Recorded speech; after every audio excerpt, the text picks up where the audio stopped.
किसानों के बुलाने पर भी धरना स्थल पर नहीं पहुंच पाए युवा समाज सेवी बॉबी कटारिया। क्या रहे कारण, करते हैं बॉबी कटारिया से सीधी बात।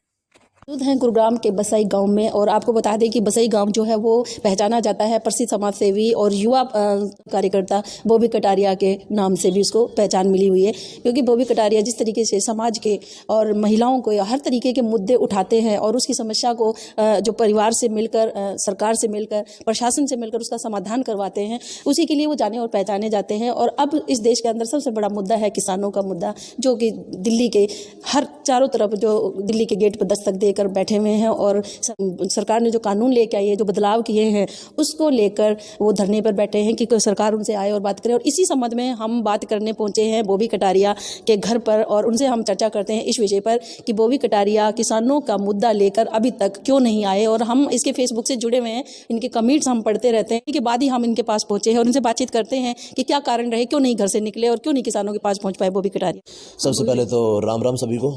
और जो आपने बात बोली मैडम, देखो मेरे को किसान आंदोलन के पीछे बहुत लोग गालियां भी दे रहे हैं कि भाई क्यों नहीं आ रहे। मैं कमेंट्स भी पढ़ता हूं, उनकी बातों को, उनकी भावनाओं को जानता हूं कि उन पर क्या बीत रही होगी कि मैं वहां नहीं जा रहा हूं। आपने कुछ देर पहले ही देखा होगा, आप चाय पीकर बाहर से आई हैं तो उसके कुछ ही देर पहले आप आई हैं और 2 पुलिस वाले यहाँ से निकले हैं। मैं समझ सकती हूँ बॉबी भाई, लगता है कि आप पे बड़ी निगरानी रखी जा रही है, पुलिस आपको निकलने नहीं दे रही क्या, या निकलना नहीं चाह रहे आप? मैडम मैं निकलना तो चाह रहा हूँ, मैं निकलने के लिए कोई ऐसा तो है नहीं। मैं जब जम्मू किसी केस के लिए जा सकता हूँ तो यहाँ किसान आंदोलन में क्यों नहीं जा सकता? अब ये चीज भी तो सोचे ना, वहां से मेरा क्या ताल्लुकात नहीं है। क्या कहना किसान, मैं भी किसान का ही बेटा हूँ। देखो मैं हर किसान भाई के साथ हूँ और इस आंदोलन में भी मैं सिर्फ घर बैठ कर के ही साथ दे सकता हूँ और इससे ज़्यादा मैं कहने का भी नहीं हूँ इन दिनों तो, क्योंकि मेरे ऊपर आप बीती ऐसी हो रही है कि मेरे ऊपर निगरानी रखी जा रही है।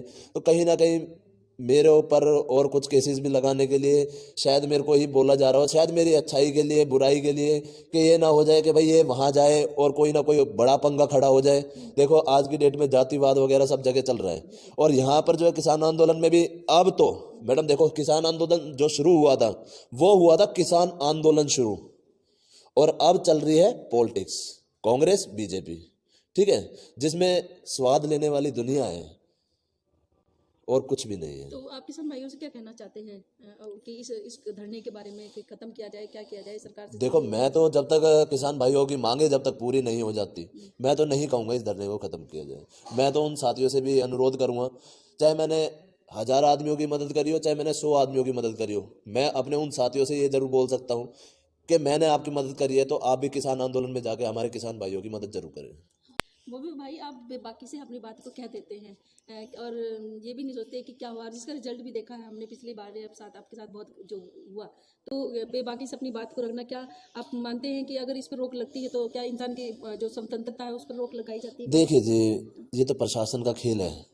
एक आयोग की कलम चलती है, आयोग की कलम के आगे तो प्रधानमंत्री जी भी फेल है आज की डेट में। ऐसा कुछ भी नहीं है, स्वतंत्रता तो सबकी खत्म हो ही चुकी है, अलग हम तो खो चुके हैं बिल्कुल। हमें ये पता है हमारा परिवार क्या है, हमने अपने परिवार की सुरक्षा कैसे करनी है वो मैंने जीना सीख लिया है। वो मैंने कब सीखा? जब मैंने भी लाठी डंडे खाए हैं, तभी से सीखा है मैंने भी, क्योंकि कोई लोग किसी के लिए नहीं जीता, सिर्फ अपने परिवार के लिए जीते हैं। भाई हमने देखा आप छोटी छोटी बच्चियों के मुद्दा लेकर बहुत एक्टिव रहते हैं, बहुत लड़ते हैं समाज से। और अभी एक भोज क्षेत्र के अंदर, क्या देश के अंदर एक बहुत बड़ी समस्या उत्पन्न हो रही है कि छोटी छोटी बच्चियां जो 14-15 साल की होती है घर छोड़ देती हैं। तो ऐसी बच्चियों को क्या आप संदेश देना चाहेंगे, कैसे समझाना चाहते हैं? जी देखिए, मैं ना तो समझा सकता हूँ उनको, ना कुछ कह सकता हूँ। मैं सिर्फ उनके माँ बाप को ये बोल सकता हूँ कि कृपया करके बच्चियों को फोन ना दें।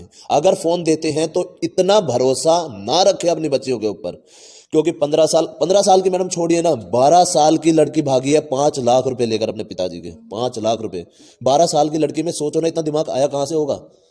मैं मुद्दे नहीं उठाता, मुद्दे उठाकर लोगों को ये समझा रहा हूं कि तुम्हारी लाइफ के साथ, तुम्हारे परिवार के साथ ऐसा होने वाला है। कब खुदा ना खास्ता तुम्हारी लड़की जब भागेगी, जब तुम रोओगे, उससे पहले अलर्ट नहीं होंगे। मतलब समझाने के लिए आप जमीनी तौर पे भी काम करते हैं? देखो समझाने का बच्चों को अनहोनी जब होगी इंसान तभी उठता है, जब उसके परिवार के साथ गलत होएगा तभी वो इंसान उठेगा, नहीं तो ऐसा किसी के साथ नहीं होता। तो क्या किसको जिम्मेदार मानते हैं हमारी संस्कृति के अंदर जो पढ़ी लिखी? मैं जिम्मेवार इस चीज को मानता हूँ, इस जिम्मेवार ये है जिम्मेवार, और इसके अलावा और कुछ भी नहीं है। आज की डेट में सिर्फ जिम्मेवार ये है। और एक हमारा टीवी है, टीवी नहीं देखेंगे तो मन कैसे लगेगा, टाइम पास कैसे होएगा। लेकिन उसमें आज की डेट में अश्लीलता ही इतनी आ चुकी है, क्या कह सकते हैं। मानते हैं आप कुछ भाई सोशल मीडिया तो मैडम आप फेसबुक पर खोलेंगे तो उसमें अश्लीलता ही भरी पड़ी है। बहुत से प्रोग्राम्स ऐसे गंदे गंदे चला दिए गए हैं जिसका बहुत प्रभाव पड़ता है। बच्चे जो है फ़ोन पर अपने काम करते हैं, जैसे ऑनलाइन क्लासेस होगी, लेकिन फेसबुक चला करके वो गलत चीज़ें दिख जाती हैं, तो कहीं ना कहीं बच्चों के अंदर ये आ जाती है भावना के ये चीज़ चल क्या रही है। वो कहीं ना कहीं सोचेंगे, बैठेंगे, बात करेंगे अपने दोस्तों से और वही उस गंदगी में उतर जाते हैं। वो भी नहीं है, इसके लिए तो सरकार और सिस्टम को सोचना चाहिए, लेकिन आप अकेले फाइट करते हैं, अकेले लड़ते हैं। मैडम मैं अकेला फाइट नहीं करता, मेरे साथ जुड़े लोग जो हैं मैं इनसे मोटिवेट होता हूँ, ये मुझे कमेंट करते हैं, तो कहीं ना कहीं इनकी सहायता से ही मैं ये काम कर पाता हूँ, मैं अकेला कुछ नहीं। सरकार से मिलकर उनके साथ मिलकर काम करना चाहेंगे ऐसे हमारे सरकार कौन सी सरकार ने आज तक काम किया मैडम, आप बताएंगे। रोड बनते हैं उन पर, जैसे हमारी पैंट फटी हुई होती है ना, वो पहनते हैं ना, उन पर थेगली लगा देते हैं। ये रोडों पर भी थेगली लगा लगा कर पैसा बटोर लेते हैं। पूरी रोड का एक बारी बजट आ जाए तो पूरी रोड का बजट खा जाएंगे और उसके बाद वहाँ पे पट्टी भर जाएंगे बस।